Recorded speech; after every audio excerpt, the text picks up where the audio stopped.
nosotros tenemos un vocabulario muy amplio para nombrar cosas que son distintas. Por ejemplo, no es lo mismo la terminación que la interrupción. La interrupción me deja a mí latente una eventual reanudación, o no, pero eso está siempre latente. Vamos a suponer, yo necesito ir ahora al baño, tengo una urgencia y digo, miren, discúlpenme, interrumpo un segundo la entrevista porque voy al baño. Pues ustedes seguirán hablando entre vos y Johnny y yo luego me reincorporo y está tácito que yo voy a volver a sentarme aquí a hablar con ustedes. ¿Por qué? Porque yo dije interrumpo.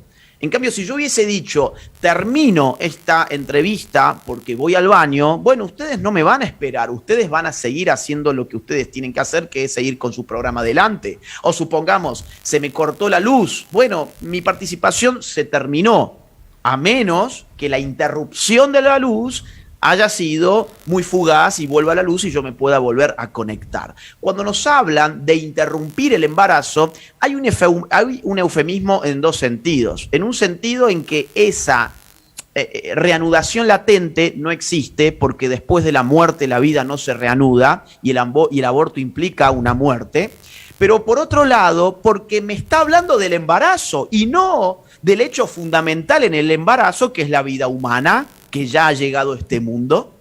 Entonces, cuando me dicen interrumpir el embarazo, es un eufemismo que oculta lo que es la terminación violenta de una vida. ¿Cómo caracterizar correctamente al aborto como la terminación violenta de una vida humana en gestación? Eso es el aborto. El progresismo trabaja por contaminación, ¿no? Independientemente de que ellos se apropian de palabras que no nacieron en el seno del progresismo. Agustín, por ejemplo, la palabra justicia social es una palabra que se utilizó en el aristotélico tomismo, en toda la Edad Media, en la Edad Moderna. Francisco de Vitoria, el padre de los derechos humanos que no nacen en la Revolución Francesa, me canso de repetir, cuando dicen, no, los derechos humanos nacen en la Revolución Francesa. Bueno, el que te dice eso ya está inventando el puente para el progresismo, ¿no?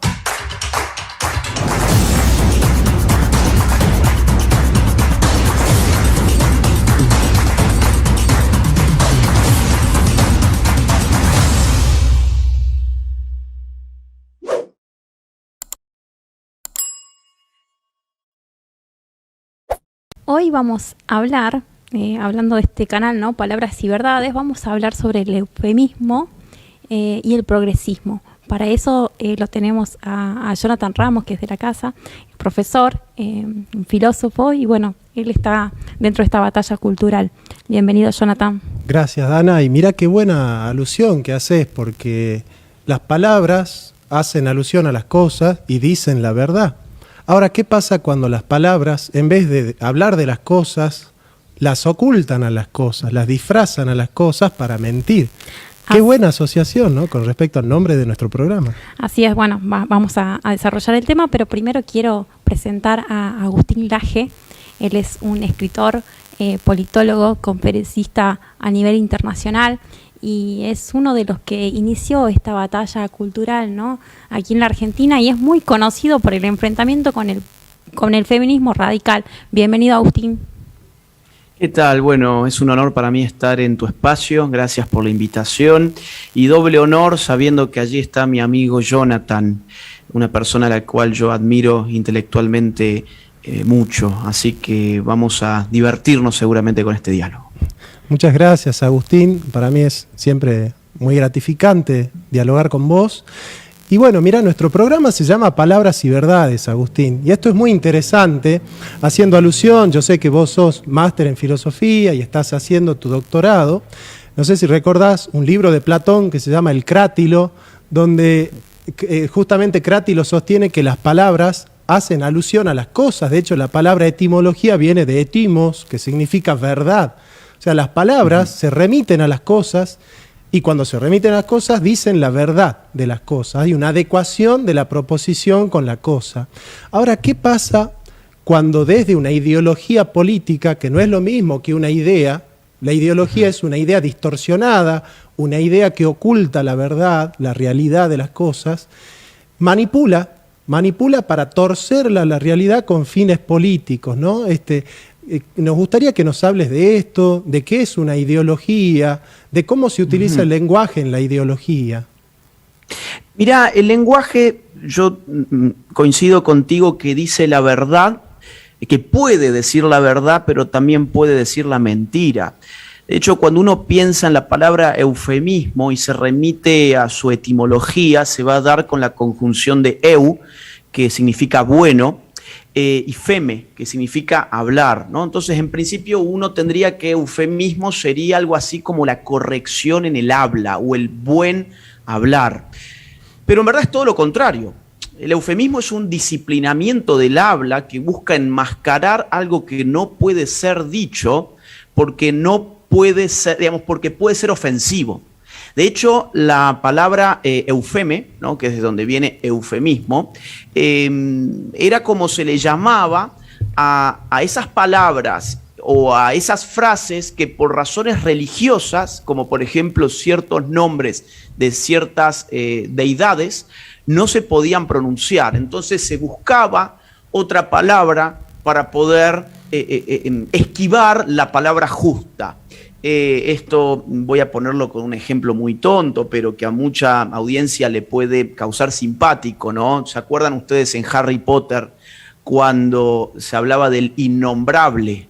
Bueno, porque no se podía pronunciar el nombre de Voldemort, ¿no? Bueno, salvando las distancias, el eufemismo cumple esa función. Hay algo que no puede ser dicho por distintas razones y por lo tanto tenemos que reemplazarlo por otra palabra que resulta engañosa, que mistifica la realidad. La ideología está repleta de eufemismos, porque la ideología es una distorsión de la realidad, por lo menos en su acepción clásica, por ejemplo en la acepción marxista, o incluso en la acepción de Karl Mannheim, ¿no? Mannheim entendía la ideología como un encubrimiento que ciertas personas llevaban adelante de las proposiciones que arrojaban sobre la sociedad y sobre el hombre. Entonces el progresismo es un conjunto de eufemismos que, si te parece, podríamos dar algunos ejemplos. Sí, Agustín, yo fui, digamos, recabando un poco el proceso filosófico en el cual tiene sentido, ¿no?, el eufemismo como semántica de la nueva izquierda, ¿no? Por un lado, Nietzsche me parece que es un presente importante sobre verdad y mentira en sentido extramoral, pero sobre todo el origen de la tragedia, porque ahí Nietzsche dice, tenemos el arte para no sucumbir en la verdad. Esa vendría a ser como la tesis de ese libro de Nietzsche, y me parece que es importante porque desde allí se va a concebir a la verdad como trágica, la verdad como despiadada, la verdad como cruda, ¿no? O sea, la realidad es demasiado dura como para que nosotros podamos enfrentarnos con ella. Entonces, de alguna manera, el progresismo ha ido acercándose mucho al arte, Agustín, y alejándose de la ciencia, ¿no? Me parece que frases del Mayo francés como la imaginación al poder. Y bueno, hemos visto en el Congreso muchas veces en el debate del aborto que en vez de llevar biólogos, científicos, llevaban actrices, cantantes, músicos, que nada tenían que ver con respecto a una autoridad epistémica de los temas. Esta cercanía del progresismo con el arte y alejarse de la ciencia, ¿crees vos que está planificado, que es intencional?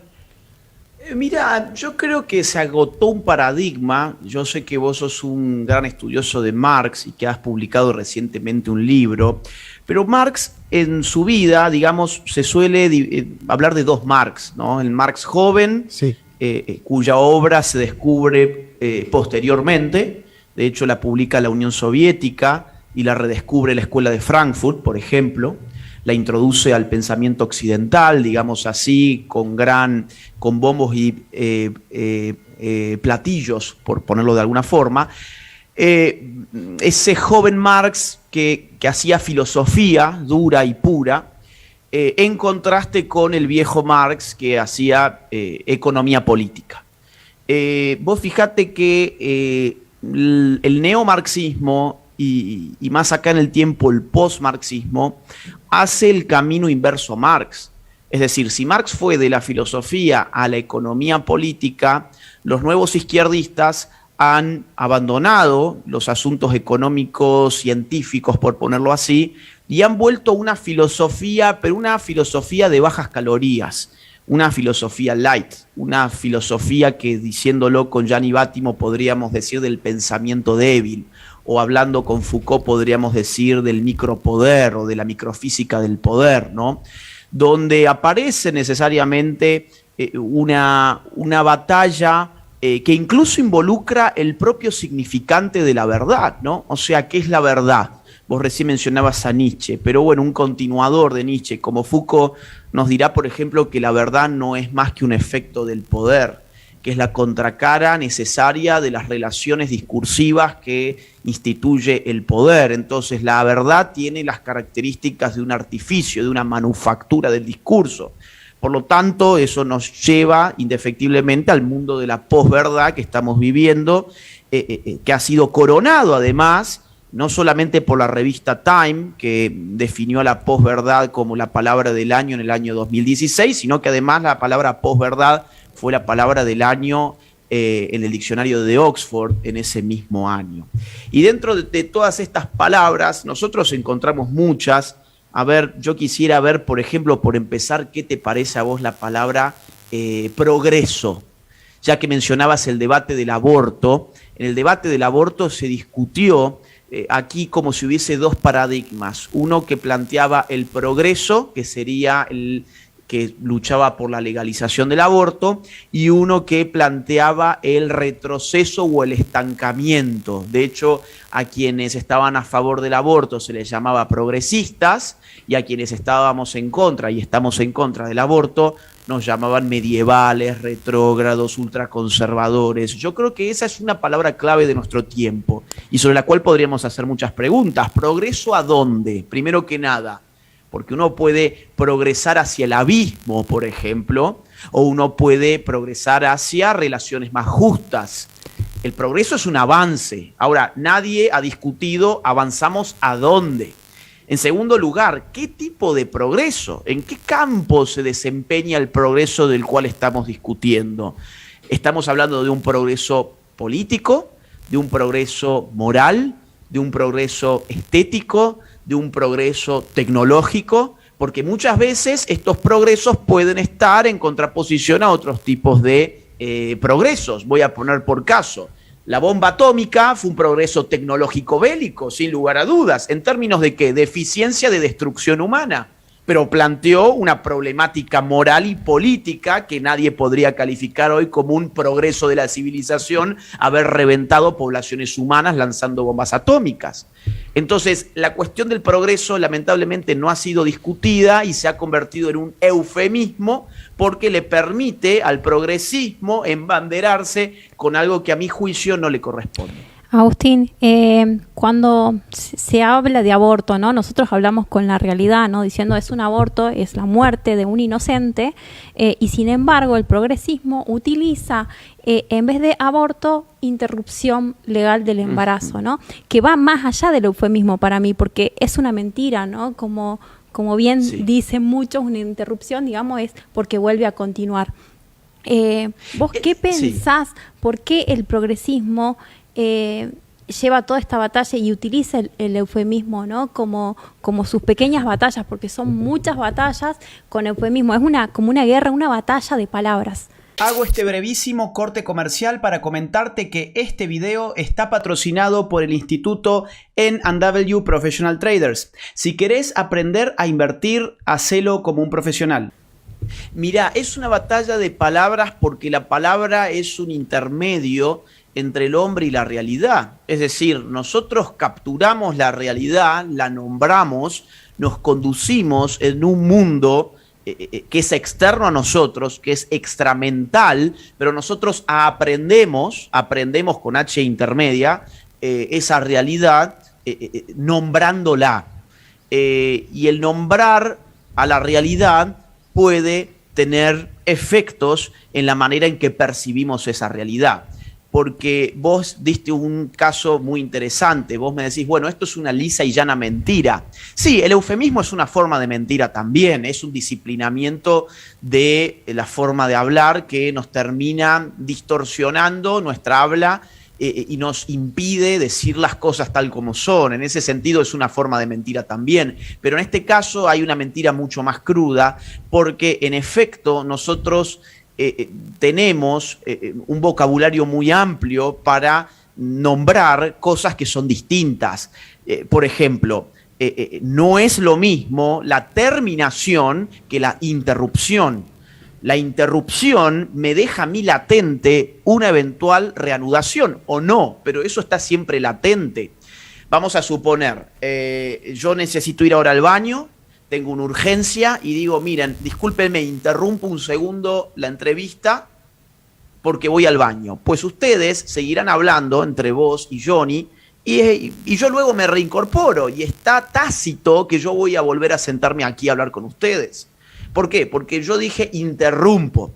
En cambio, si yo hubiese dicho termino esta entrevista porque voy al baño, bueno, ustedes no me van a esperar, ustedes van a seguir haciendo lo que ustedes tienen que hacer, que es seguir con su programa adelante. O supongamos, se me cortó la luz, bueno, mi participación se terminó, a menos que la interrupción de la luz haya sido muy fugaz y vuelva a la luz y yo me pueda volver a conectar. Cuando nos hablan de interrumpir el embarazo, hay un eufemismo en dos sentidos. En un sentido en que esa reanudación latente no existe, porque después de la muerte la vida no se reanuda y el aborto implica una muerte.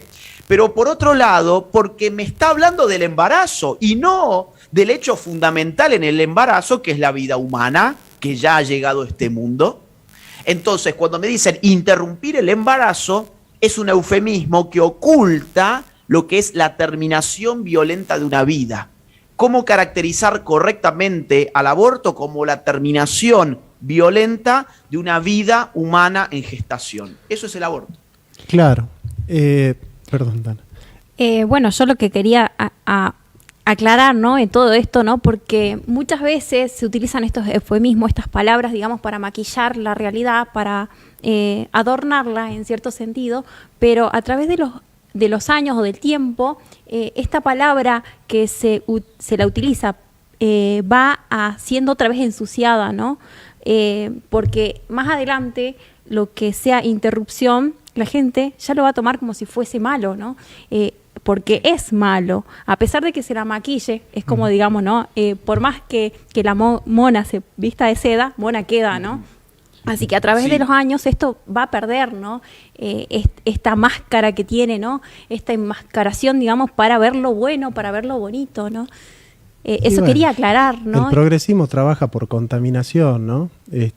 Independientemente de que ellos se apropian de palabras que no nacieron en el seno del progresismo. Agustín, por ejemplo, la palabra justicia social es una palabra que se utilizó en el aristotélico tomismo, en toda la Edad Media, en la Edad Moderna. Francisco de Vitoria, el padre de los derechos humanos que no nacen en la Revolución Francesa, me canso de repetir, cuando dicen, no, los derechos humanos nacen en la Revolución Francesa. Bueno, el que te dice eso ya está inventando el puente para el progresismo, ¿no?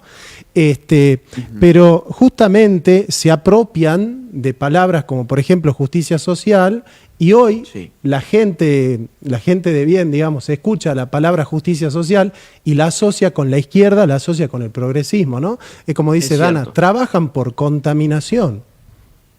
Es cierto, y además ha habido una desmesura en el uso de lo social, de la palabra social. Ya un filósofo de la escuela austríaca, que fue Hayek, escribió en su último libro, La fatal arrogancia, poquito antes de morir, un capítulo muy interesante donde él hace todo un listado de a cuántas palabras le han agregado el adjetivo social para poder bendecir. Políticas sociales, iniciativas sociales, trabajo social. Bueno, hay una infinidad de palabras a las cuales se les ha agregado sin saber muy bien qué se quiere decir. Y lo que pasa cuando uno amplía digamos, el sentido de un significante es que lo licúa. Te voy a poner un ejemplo con el concepto matrimonio, ¿no? Cómo se puede ir licuando el sentido, el significado de un significante. Si uno busca en internet, y los invito a que lo hagan, ustedes van a encontrar casamientos y matrimonios de todo tipo. Busquen, se casó con un delfín, van a buscar la persona que se casó con un delfín. Se casó con una estación de tren, van a buscar la persona que se casó con una estación de tren y lo van a encontrar. Se casó con su computadora, se casó con una muñeca inflable, se casó con un árbol, se casó con un perro, se casó con un holograma, se casó consigo misma, se casó con un familiar, se casó con su padre. Lo van a encontrar porque son todos casos reales que yo los conozco, por eso se los estoy comentando.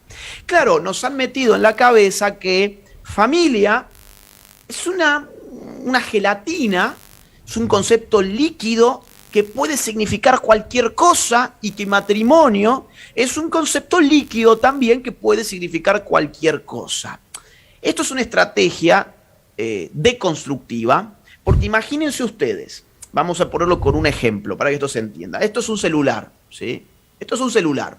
Si yo les digo, pásenme el celular, ustedes me van a pasar esto porque saben que es un celular. Ahora, imagínense que yo empiezo a llamarle a la libreta, le digo celular. Esto también es un celular. Al libro le digo celular. Al fibrón le digo celular. Al micrófono le digo celular. A la computadora le digo celular. A la biblioteca les digo celular. A la cámara que me está filmando ahora le digo también celular. Bueno, pues cuando yo les diga, pásenme el celular, ustedes no van a tener idea qué les estoy pidiendo yo, porque la palabra celular ha licuado su significado, ¿sí? Ha apuntado a tantas cosas tan distintas que ya no me sirve. Claro. Eso hace también el progresismo con los conceptos que quiere, con las palabras y los conceptos que quiere atacar. Entonces lo hace con matrimonio, lo hace con persona, eso también es una cosa muy interesante, porque fíjense que hace muy poco, por ejemplo, salió una noticia de que los hipopótamos de Escobar han sido considerados personas, por ejemplo. Claro. Animales que son considerados también personas, pero cuando hablamos de un feto humano, eso no es una persona. Claro. Entonces nos van licuando los significados. Bueno, justamente salió una ley hace poco que se aprobó para darle derechos a los animales que no los tienen. Sí. Eso yo lo expliqué en un video de 2 horas y en un debate que tuve con una persona que vino acá al canal, que los animales no tienen derechos. Justamente las personas humanas son los sujetos de derecho. Declarar que el animal es persona no humana. Fíjate vos cómo rompen el lenguaje. Persona no humana, ¿no? Y Agustín, con respecto a esto de las palabras, pensaba en la mujer. La mujer hoy es una palabra para el progresismo, ¿no? O sea, yo le pregunto a un progresista, ¿qué es ser mujer? Y el progresista no me puede responder, porque si me responde con los genitales, ya cayó en el biologicismo. Si me responde por lo femenino, cayó en el machismo. Entonces, no puede responder un progresista en qué consiste ser mujer. ¿Qué es ser mujer? Es una palabra. Y según la ley de Argentina, una persona gestante, ¿no? Claro. Bueno, además, es que fíjate que pero lo mismo que lo que vos estás mencionando es el mismo proceso de lo que han hecho con palabras como las que daba yo el ejemplo. Familia, matrimonio, persona. Con mujer han hecho lo mismo. Y es que esto esto no es obra del azar. Esto está teorizado de esta forma. Te voy a poner un ejemplo, 2 ejemplos. Monique Wittig, que es una feminista de los años 80, la madre de lo que hoy se llama teoría queer, una filósofa feminista de los 80 francesa. Monique Wittig dice textualmente, hay que esforzarnos por destruir el hecho artificial que llamamos mujeres, con el cual los hombres dominan a las mujeres. Una cita textual de su ensayo sobre la heterosexualidad obligatoria. Quien toma el pensamiento de Monique Wittig en los 90 va a ser Judith Butler, la californiana, que es, a mi juicio, la filósofa más brillante de los ideólogos de género.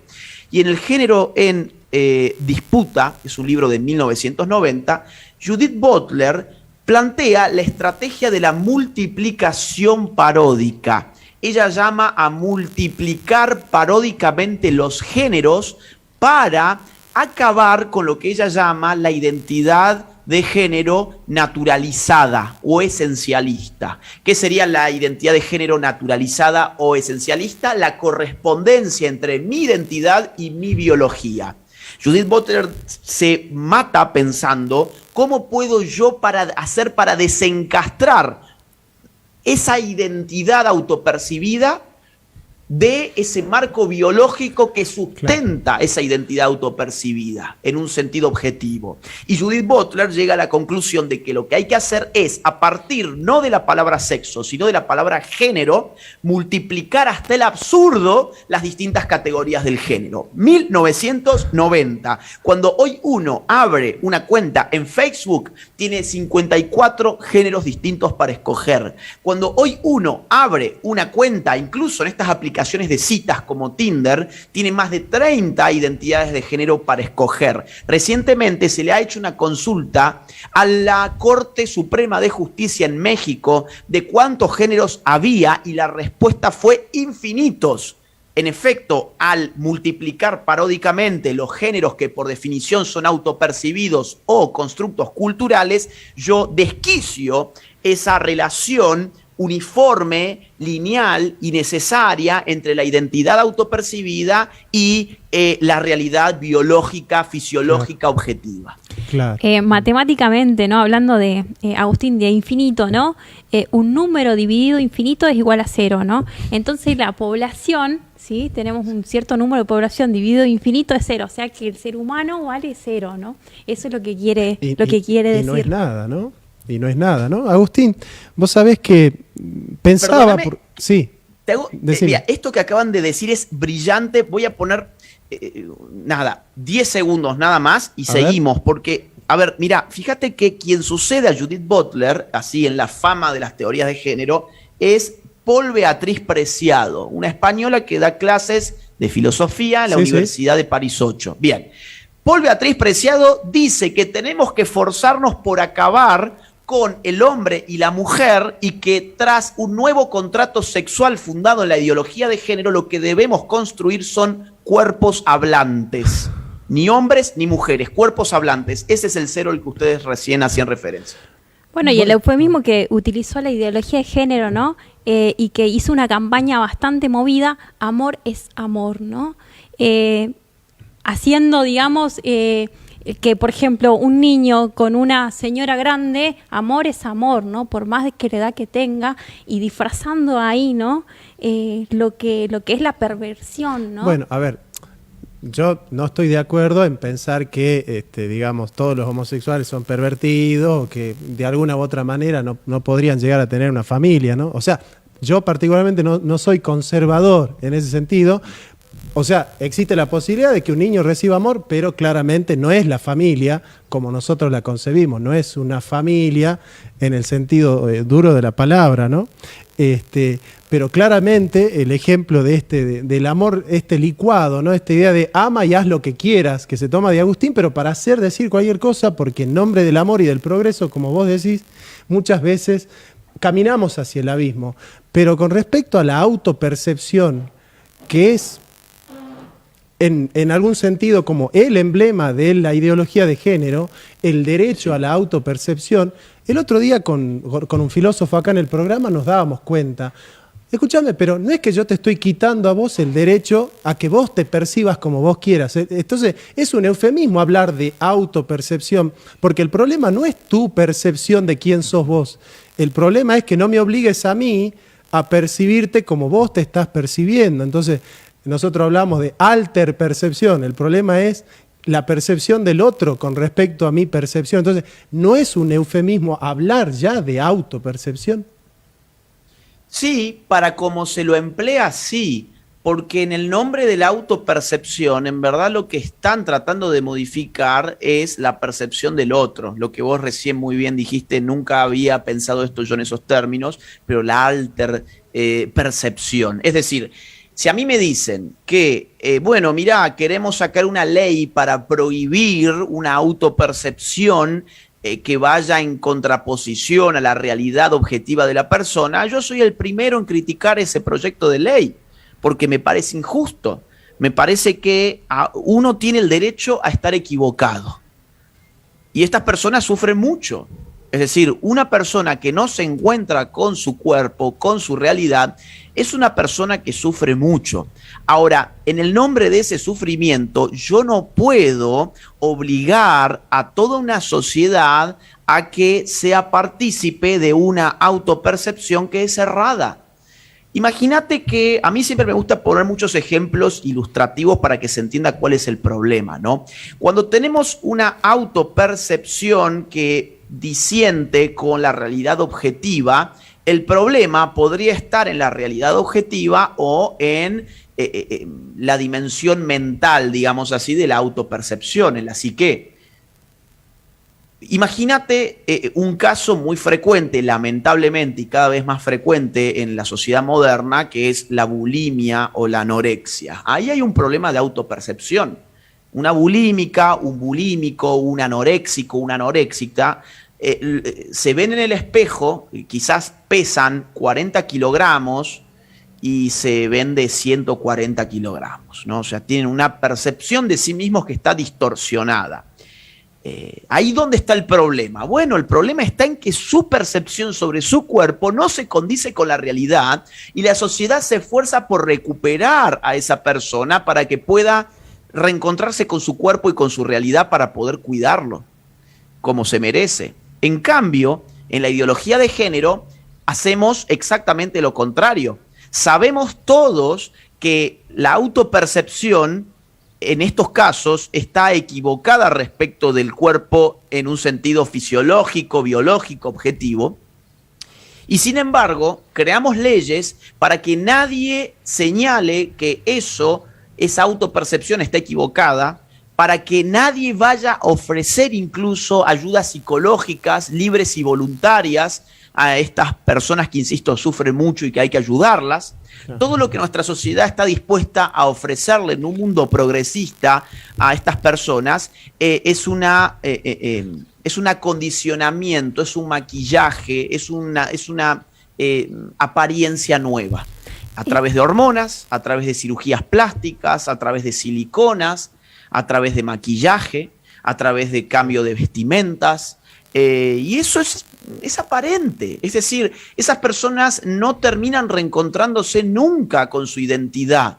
Siempre están en un problema vital con su propio yo, pero porque no se los ha ayudado realmente, se les ha vendido mercancías y nada más que eso en el nombre del progreso y la igualdad. Entonces, evidentemente, claro, yo coincido con vos, Johnny, que esto es un eufemismo también. Claro, el rey está desnudo, ¿no, Agustín? Sí, y nadie lo puede decir. Yo complementando lo que decías, Agustín, hablaba sobre los buscadores, ¿no? Si uno quiere buscar matrimonio, todo lo que se encuentra, ¿no? Yo creo que el que más utiliza, aparte del progresismo, ¿no?, los eufemismos, es el diccionario. Y más el diccionario digital, ¿no? Porque uno busca interrupción y te sale, como ejemplo, interrupción legal del embarazo. Así que bueno, quería complementar lo que decías, Agustín, sí, que antes del progresismo está el diccionario, ¿no? Sí, y que hay que aclararle a la gente algo que es importante. El diccionario no crea palabras. El diccionario toma nota del uso histórico, contemporáneo, actual, digamos, mejor dicho, del uso actual de ciertas palabras. Pero las palabras son objetos históricos, sus sentidos van cambiando. Bizarro, por ejemplo, es una palabra que nosotros hoy la usamos habitualmente en una acepción que no era la que se utilizaba habitualmente en otra época. Hoy nosotros la connotamos tal como lo hacen en el mundo anglosajón, por ejemplo, y bizarro en español significaba otra cosa. Ahora, yo me quedé pensando en lo que vos decías del amor, y acá, Johnny, yo creo que vos tenés como filósofo un rol fundamental, porque nosotros tenemos un problema que es la palabra amor en el español que nosotros hablamos, es un significante para muchos significados. Le decimos te amo a nuestros padres, te amo a nuestros amigos, te amo a nuestra pareja, ¿sí? Cuando en verdad, hasta donde yo entiendo, y Johnny acá es el filósofo, no yo, él nos puede hablar mucho mejor que yo de esto, yo entiendo que en el antiguo griego había por lo menos 4 sentidos de amor, 4 palabras distintas para hablar del amor, ¿no? El amor hacia los padres, el amor hacia los amigos, el amor hacia la pareja, se usaban distintas palabras. Entonces, cuando recién Dana dijo que había un problema en esto de el amor es el amor, yo creo que el problema es la circularidad, porque a mí no me dice nada, no. El amor es el amor, ¿no? Bueno, sí, pero explícame a qué amor te estás refiriendo, porque si estamos hablando de amor en clave sexual, pues no todo amor es legítimo. No es legítimo un amor sexual entre hermanos, o entre padres e hijos, claro, o entre un maestro y su alumno, o entre un vecino y la niña que vive al lado de su casa, por ejemplo. Claro. Yo quería también decir algo, aportar algo a lo que ustedes estaban hablando, ¿no? Con respecto a la bulimia, a la anorexia, a todas aquellas mujeres o hombres, ¿no? Que se hacen muchas cirugías para aparentar querer ser lo que no pudieron ser con la naturaleza, ¿no? Que para mí este eufemismo, como lo dije en un principio, dura poco tiempo, ¿no? Porque lo podrido huele a podrido siempre, ¿no? Y, por ejemplo, ¿no? Una mujer, un hombre que tiene un hijo y sale con una nariz que la que tenía antes, o con un color, por ejemplo, hablando de Michael Jackson, dice que se cambió de color y va a tener un hijo de color negro. El eufemismo dura un tiempo, acotado, digamos. Bueno, Santo Tomás dice una frase, Dana, Agustín, contra facta non fit argumentum, ¿no? Contra los hechos no hay argumento, y creo que te escuché decir varias veces, la realidad siempre se va a terminar imponiendo, ¿no? Frente a la ideología. Sí, y hay un filósofo contemporáneo, está muy de moda, que me acabas de hacer acordar, que es Byung-Chul Han, que habla de la desfactización del mundo. Y fíjate que estamos todos desfactizados en cierta forma. El clímax de la desfactización es el metaverso, en el cual nos prometen sumergirnos tal como nosotros quisiéramos ser al margen de los hechos. Y en un sentido, digamos, totalmente actual y tangible, fíjate lo que han generado los filtros en la población joven, por ejemplo, de Estados Unidos, donde ya se está hablando de la dismorfia Snapchat, porque viste los filtros de Instagram, de Snapchat, de TikTok, que embellecen tu rostro, y como Dana decía recién, bueno, si tu nariz no te gusta, te la operás, si tu boca no te gusta, te la operás, si tus ojos no te gustan, te pones lentes de contacto, si el color de tu pelo no te gusta, te lo teñís. Bueno, pero también hay una nueva realidad que es la digital, donde todo eso lo hace la inteligencia artificial tocando un botón en la pantalla, pero eso está teniendo tal impacto sobre la realidad de cientos de miles de jóvenes en los Estados Unidos que ya están corriendo al cirujano a mostrarles sus fotos de filtros para decirles: yo quiero ser esto, no quiero ser esto, no quiero ser mi realidad, yo quiero ser lo que a mí me dice Instagram que yo soy en mis filtros. Hay otra palabra que me interesa ver si les parece que la discutamos un poco, que es la de inclusión, ¿no? Claro. Porque esto, fíjate, no se ha discutido nunca. ¿Qué piensan ustedes de esta palabra? ¿Qué tipo de preguntas podemos hacernos? Mira, Agustín, vos sabés, yo soy peronista. Nosotros los peronistas hablamos de integración, no de inclusión. Ajá. Porque inclusión es incorporar al otro, pero sin haber hecho un discernimiento de sus diferencias. En cambio, la integración es partir de la diferencia del otro. Entonces a mí me gustaría que toquemos un tema antes para llegar a esto, porque tiene sentido, y es la palabra discriminación. La palabra discriminación tiene un sentido negativo y un sentido positivo. El sentido positivo, la palabra discriminación viene de krínei, que significa discernir la diferencia. Se utilizaba en Grecia para tamizar los frutos, el trigo. Entonces, cuando yo discrimino es cuando yo capto la diferencia. Sí. Por ejemplo, ¿qué es? Por ejemplo, la equidad. La justicia equitativa en Aristóteles es darle a cada uno lo que necesita, no en darles a todos lo mismo, como hace el progresismo. Entonces, cuando vos incluís es cuando has disuelto las diferencias. En cambio, cuando vos integrás es cuando vos has captado las diferencias. El progresismo se ha adueñado de la palabra discriminación y ha concebido esa palabra solamente en su semántica negativa. Pero hay una manera positiva de discriminar. Yo no puedo darle, por ejemplo, al discapacitado lo suyo si yo no he captado que él es un discapacitado, si yo no he captado que él, o al menos tiene capacidades diferentes que nosotros tenemos que atender. Entonces, me parece que al haber contaminado la palabra discriminar, no se puede integrar, simplemente se incluye. ¿Y qué es incluir? Incorporar sin haber captado las diferencias. Exactamente. Y fíjate que en el caso de la llamada inclusión, yo tiendo a pensar de que no toda inclusión es buena directamente. Claro. O sea, incluir sería habilitar a alguien a hacer algo o a ocupar un determinado lugar. La pregunta es, ¿a quién? ¿Dónde? ¿Y por qué? Por ejemplo, se están presentando los llamados baños mixtos como un ejemplo de inclusión.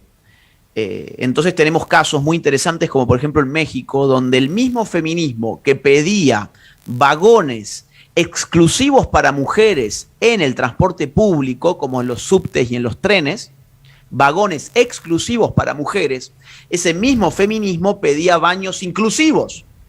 ¿Qué es el baño inclusivo? Bueno, un baño donde se mete cualquiera. Ahora, yo digo, bueno, ¿esto es una inclusión justa o es una inclusión injusta? Pues yo creo que es injusta. ¿Por qué? Porque en primer lugar habría que preguntarle a las mujeres si ellas quieren ingresar a hacer sus necesidades fisiológicas en un mismo espacio donde hay hombres. Porque es muy probable que las mujeres no se sientan seguras en un espacio así. El problema es que nunca se les ha consultado siquiera. Se ha dicho que como el feminismo está de acuerdo con eso, entonces la mujer está de acuerdo con eso también. Y fíjate vos que la división de baños por sexo biológico y no por autopercepción tiene un sentido muy profundo, incluso en términos de seguridad. Porque una mujer que entra en un baño solo para mujeres y ve que detrás suyo se mete un hombre, esa mujer ya sabe que está en una situación de peligro. Puede gritar, puede pedir ayuda, puede encerrarse en un cubículo y poner seguro, puede llamar a la policía mientras tanto, o puede, si tiene un gas pimienta, sacarlo, darle tiempo para sacarlo y eventualmente arrojárselo al potencial agresor que se metió en su baño. Ahora bien, si el baño es de ingreso inclusivo, pues la mujer no tiene ninguna forma de saber si está en peligro cuando ingresa un hombre detrás de ella. Así que yo creo que la inclusión suele ser un eufemismo también, ¿no? Sí. Que nos impide preguntarnos por ese quién, por qué y a dónde lo vamos a incluir. Bueno, mira, para mí... te pongo un caso más, perdón, pues esto es súper reciente, tiene 3 días, nada más, 3, 4 días. ¿Perdón? Tengo mensajitos. Por acá dice José Matías, hay que darse cuenta que la palabra se perdió desde la caída del ser humano. Patricia Pema, un gran abrazo a la familia del 7 que fue y es el único medio comprometido con una dura realidad. La pandemia es más alto nivel. Gracias por ser la voz de la verdad y la justicia. Feliz Navidad. Por acá también tenemos Mila Flores que dice feliz Navidad a la linda familia de Canal 7 Salta. Que Dios los bendiga. Por acá tenemos otro mensaje más. Buenas tardes, chicos. A mis 42 años no comparto nada de lo que durante los últimos 20, 30 años han manejado las nuevas generaciones. Por ejemplo, el TODES. Gracias, dice Javier. ¿Qué piensan de la nueva generación de niñas que se creen que ya son dueñas de hacer lo que se les da la gana y muchas veces se toman la autoridad de escrachar al hombre? Uy, qué tema ese, ¿no? Agustín. Bueno, yo creo que las relaciones entre hombre y mujer están empobrecidas, están signadas hoy por el miedo y la desconfianza mutua. A la mujer se le ha enseñado en los últimos años de que los hombres son violadores en potencia, son violentos, somos machistas, injustos, falocráticos, etc. Y al hombre se le ha empezado a incorporar también una suerte de miedo en sus relaciones con la mujer, donde no sabe si el día de mañana tiene una relación que se termina con una mujer y la mujer aprovecha para denunciarlo de cualquier tipo de cosa, o lo chantajea de alguna manera, sabiendo que la justicia o la injusticia que nos rige en este momento te vuelven culpable con la mera denuncia, o sea, perdés todas tus garantías. Entonces las relaciones entre el hombre y la mujer están empobrecidas al máximo, la mujer está desesperada por parecerse al hombre, porque el mismo feminismo que dice empoderarla es el que destruyó su autoestima, diciéndole que sus roles eran nefastos, que la maternidad, por ejemplo, era una condena, que tener una familia era servidumbre, ¿sí? Entonces la mujer está hoy desesperada por parecerse al hombre y el hombre está hoy desesperado por parecerse a la mujer por la culpa que esta sociedad le ha ido metiendo a través de no solamente el Estado, sino también el sistema de consumo. Fíjate, por ejemplo, la publicidad de Gillette de hace algunos años sobre la masculinidad tóxica, donde ponía al hombre como un bruto, como un violento, como un completo imbécil que solamente pensaba en su parrilla y en golpearse con sus semejantes. Entonces, claro, eso es lo que estamos viviendo hoy y es lamentable. Bueno, hablando sobre la inclusión, ¿no? Que si era eufemista o no. Para mí, digamos, inclusión más que inclusión es exclusión, ¿no? Porque realmente donde se debería incluir, se debería realmente a la persona ciega, a la persona con alguna discapacidad o algo incluirla. Este progresismo está buscando incluir a algo, a una idea, ¿no? Una ideología, algo que no está en la naturaleza, algo que no es real. Así que más que inclusivo es exclusivo para mí. El otro día pensaba en eso justamente, Dana, Agustín. El problema es que no es un problema cultural. Todo lo que el progresismo trabaja son problemas culturales. Esto viene de la mano de que la filosofía se convirtió en fenomenología del espíritu, es decir, en desarrollo cultural. Entonces, esto comienza con Descartes, pero se consolida con Hegel. ¿Y por qué no les interesan los pobres? Porque no les interesan los pobres. Sí, gobierna el progresismo y los pobres aumentan estrepitosamente. ¿Por qué no les interesan los problemas reales de las mujeres? Los problemas reales de las mujeres, y lo puede decir Dana, es que a la mayoría no les alcanza para llegar a fin de mes, para darle de comer a sus hijos, para mandarlos a la escuela, tener seguridad. Es decir, esos son los problemas reales. El problema es que no es un problema cultural. Al progresismo lo único que le interesa resolver, entre comillas, son los problemas culturales. Sí, sí, y que muchas veces ellos mismos los crean, claro, para después tener que resolverlos, porque en su resolución amplifican su poder. De hecho, actualmente se está fogoneando un nuevo problema cultural, que es el del peso, por ejemplo, ¿no? Entonces, los gordos versus los flacos. En cualquier momento terminamos con un ministerio de la gordura, ¿viste? O con políticas inclusivas de la gordura. De hecho, algo de eso ya existe en el mundo de la moda, donde, bueno, se ha dado una especie de lucha interna allí. Mira, hay una palabra, Dana, Johnny, que me interesaría saber también qué piensan ustedes, porque está muy en boga entre los jóvenes sobre todo, que es la palabra empatía. A mí me hace acordar en principio a Adam Smith, ¿no? Es una pieza fundamental de su filosofía moral. Pero como se está utilizando hoy, la empatía, ¿qué sería? Es la capacidad, incluso que ha sido estudiada por las neurociencias, sí, a un nivel biológico, ¿no? Fisiológico, del hombre, de ponerse en el lugar del otro, de ver a un semejante sufrir y experimentar sufrimiento también. Ahora, hoy como se utiliza la empatía, yo creo que adormece la crítica, porque cualquiera que haga una crítica social o a una ideología, lo primero que se le acusa es de no tener empatía. ¿Cómo lo ven ustedes? Lo que sucede con la empatía es que necesitas vos tener un trasfondo sustancial. Es decir, yo puedo ponerme en el lugar del otro porque yo tengo mi lugar. Yo puedo ocupar la identidad, momentáneamente la identidad del otro, porque yo tengo mi identidad. Cuando se ha disuelto la sustancialidad de la persona, y como dice Marx, todo lo sólido queda disuelto en el aire, ¿no es cierto?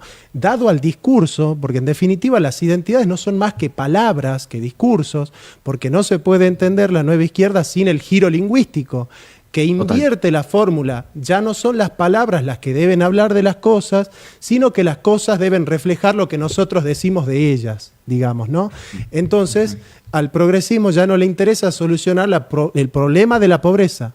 Le interesa hegemonizar el relato sobre los pobres. Ya no le interesa resolver el problema de las mujeres. Le interesa hegemonizar el relato sobre la mujer. Ellos lo único quieren solucionar la vida hablando, dando discursos, ¿no? Y yo creo que la empatía no existe cuando yo no tengo mi lugar. O sea, yo puedo ponerme en el lugar de una mujer cuando yo sé que no soy una mujer.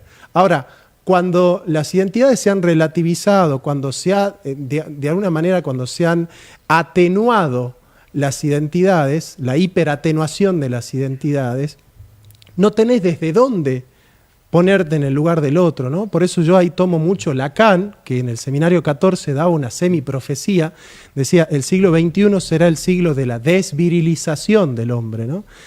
Y tiene que ver con esto, ¿no? Obligar a niños de las escuelas primarias a vestirse de mujercitas, porque si no ellos no van a poder sentir lo que es ser mujer por un día, y obligarlos a orinar de sentaditos, me parece que tiene que ver con esta distorsión, porque él puede ponerse en el lugar de la mujer, pero no es una mujer y no tiene por qué serlo para poder ser respetuoso con ella. Es decir, la mayoría de los varones somos respetuosos con las mujeres y no necesitamos vestirnos de mujer.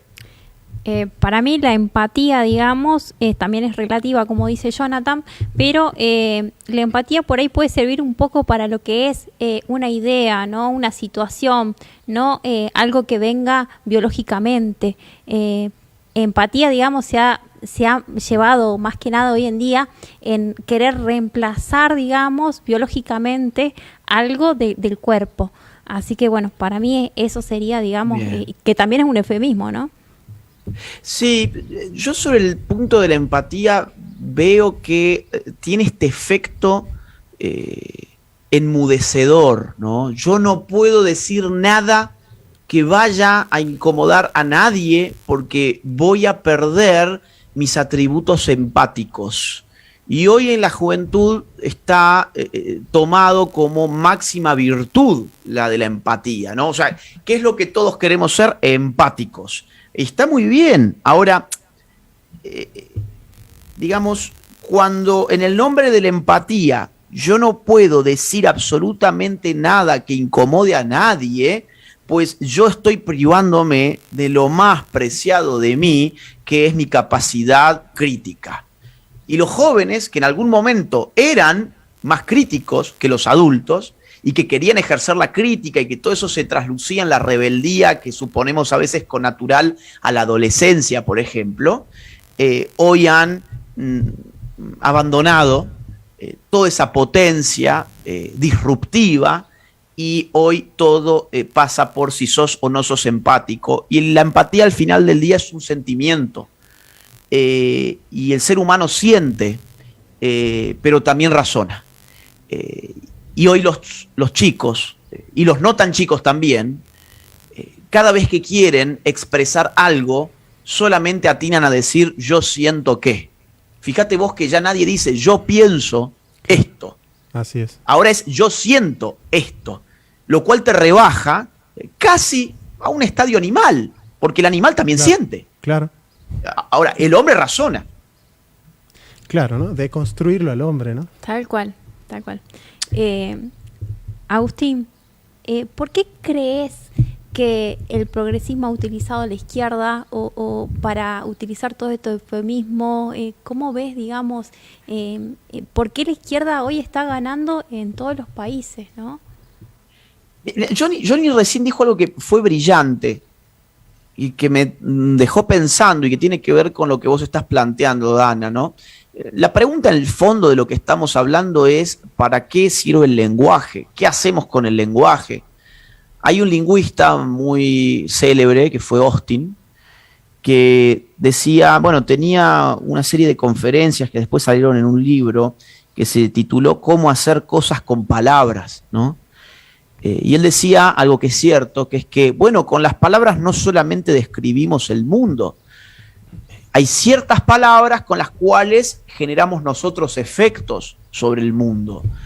Por ejemplo, cuando uno se va a casar y dice, sí, acepto, en ese marco ritual, uno con esa palabra sella un compromiso.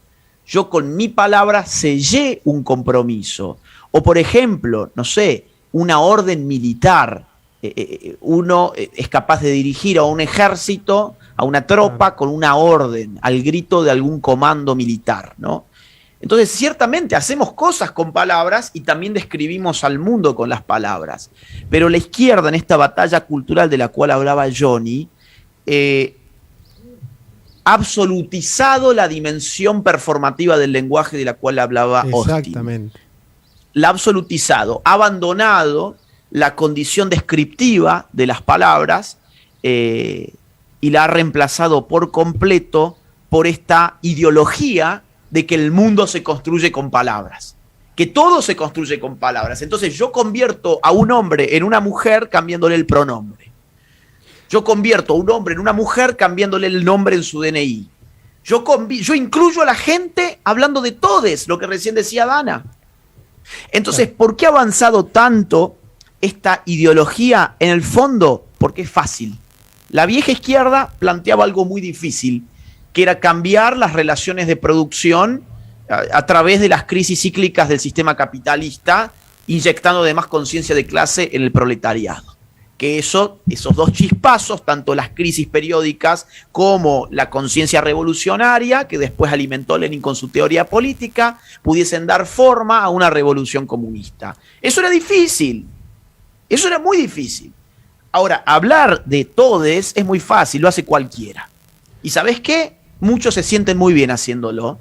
¿Por qué? Porque el sistema te hace creer de que realmente estás haciendo la revolución y que estás cambiando la realidad porque estás diciendo todes. Esto es algo irracional, es incluso pensamiento mágico. Es el mismo pensamiento mágico del chamán en la tribu, de alguna tribu premoderna, donde con algún conjuro pretende hacer llover, ¿no? Claro. Básicamente es lo mismo. Sí, ¿no? Porque si sos eufemista, tenés un discurso populista, ¿no? Pero si hablas con la verdad, sos impopulista, ¿no? Y creo que es ahí donde está ganando la izquierda. Yo, Agustín, a mí, por ahí te hago esta consulta siguiendo lo que dice Dana de la izquierda, porque a mí me cuesta hablar de izquierda, ¿sabes? Yo sé.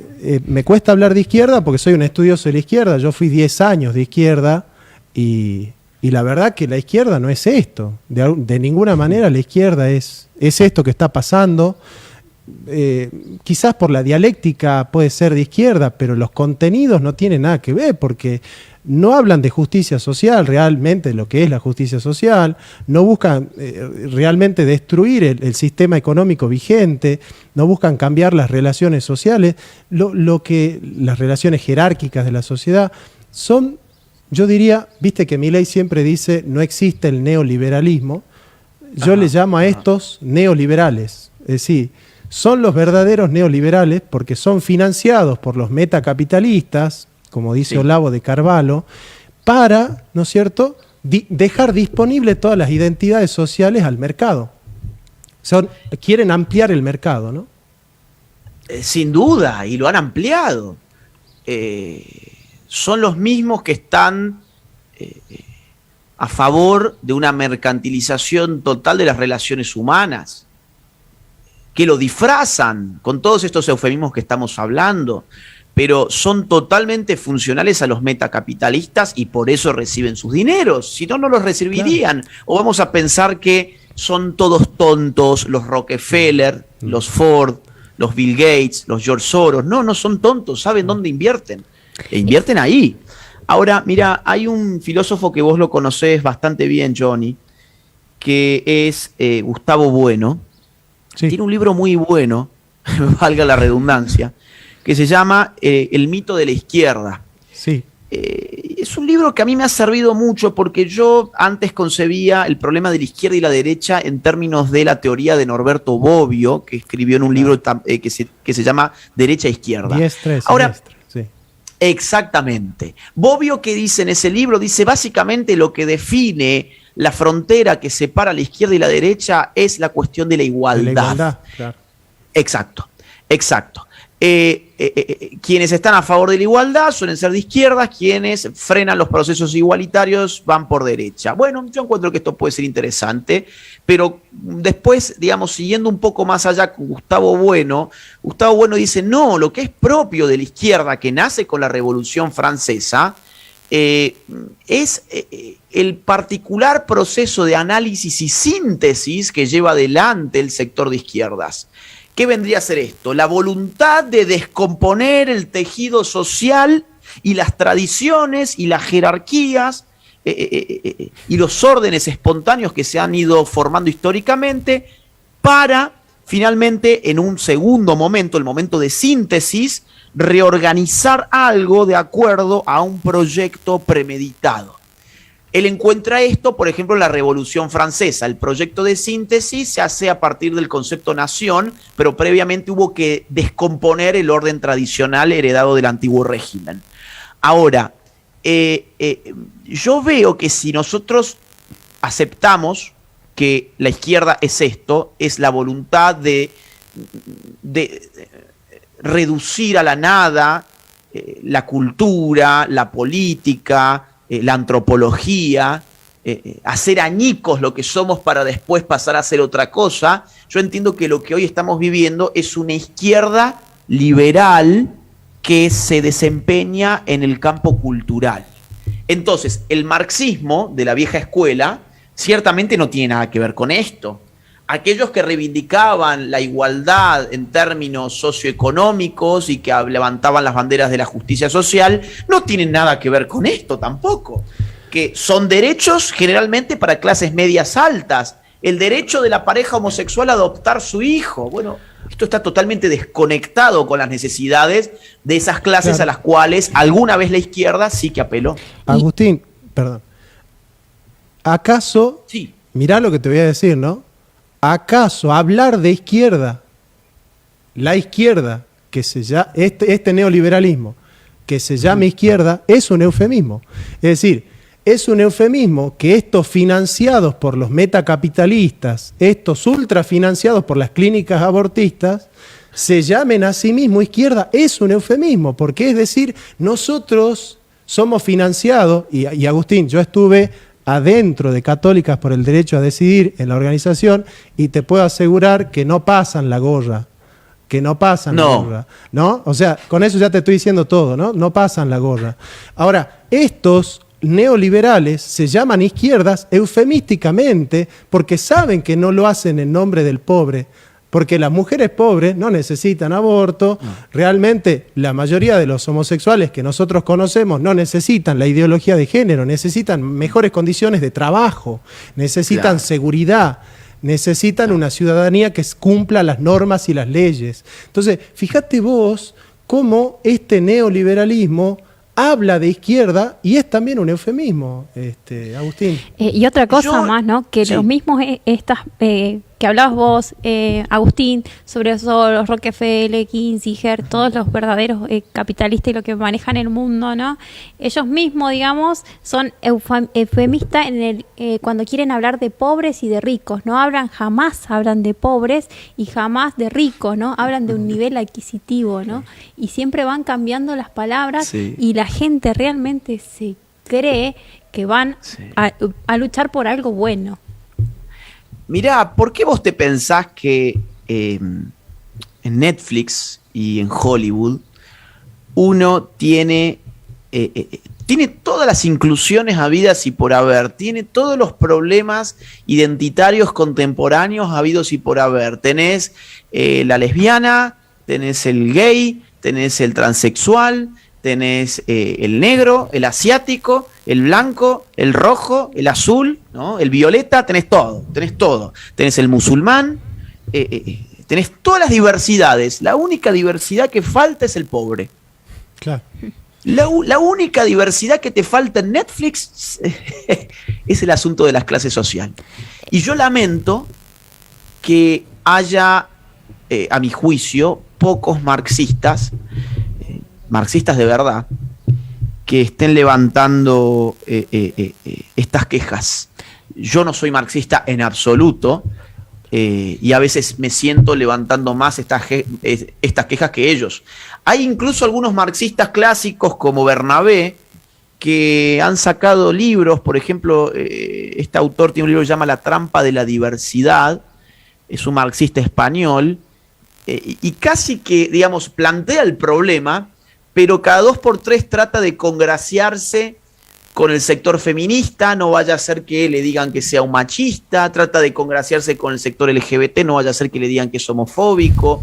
Y esto también yo lo he visto en muchos marxistas actuales, que avanzan algún tipo de crítica, pero siempre se van quedando en el camino porque cada 2 pasos van pidiendo disculpas. Entonces, que este video también espero que estaría muy bueno que llegue a algunos marxistas en los cuales no estamos, por lo menos conmigo, en la misma vereda, pero que sin lugar a dudas nos daríamos la mano en temas como estos, si ellos se animaran a la incorrección política y se animaran a decir las cosas que ellos saben que son así, pero muy pocos han salido a decirlas. Así es, Agustín, seguro que va a llegar. Quería dejarte un mensaje, ya nos tenemos que ir al siguiente bloque. Quiero decirte que estuvieron escribiendo mucha gente, y me quería transmitir el mensaje de Estela Méndez, que es una militante en defensa de estos valores, de la libertad, la propiedad privada, ¿sí? La vida, y ella es estudiante de ciencias políticas, te admira muchísimo, y a pesar de que los docentes y los profesores son todos progresistas en la universidad, ella sigue estudiando y dando esta batalla, ¿no? Así que bueno. Un saludo enorme de ella, y bueno, nos vamos un fuerte abrazo para ella, y ánimo, necesitamos a nuestra gente. Se les dijo durante mucho tiempo: no te metas, no estudies ciencia política, no estudies filosofía, no estudies sociología, no estudies historia, no estudies antropología, no estudies bellas artes, no estudies psicología, estudia cosas que te den de comer. ¿Y cuál fue el resultado? Bueno, nos vamos muriendo todos de hambre, porque al final del día uno va perdiendo batallas culturales y políticas precisamente por no haberse metido, y tantos jóvenes que tienen que abandonar el país con esos títulos universitarios que supuestamente los iban a hacer ricos y los hicieron pobres. ¿Por qué? Bueno, porque no se metieron. Bueno, ánimo, Agustín. Nosotros acá estamos trabajando con un grupo de marxistas salteñas que ya están en contra del lenguaje inclusivo y en contra del aborto. Estamos trabajando. Así que vamos creciendo y de a poco se va ganando la batalla. Muchas gracias, querido Agustín. Muchas gracias, Agustín. Un abrazo grande, fue un gustazo realmente compartir esto con ustedes. Hasta la próxima. Hasta la próxima. Hasta pronto. Mi trabajo no se financia ni con el dinero de los políticos ni con el dinero de los impuestos de los ciudadanos a través de subsidios estatales. Al contrario, este video, este canal y todo el trabajo de batalla cultural que estoy dando desde hace años se financia íntegramente gracias a los aportes económicos libres y voluntarios de las personas que valoran lo que hago.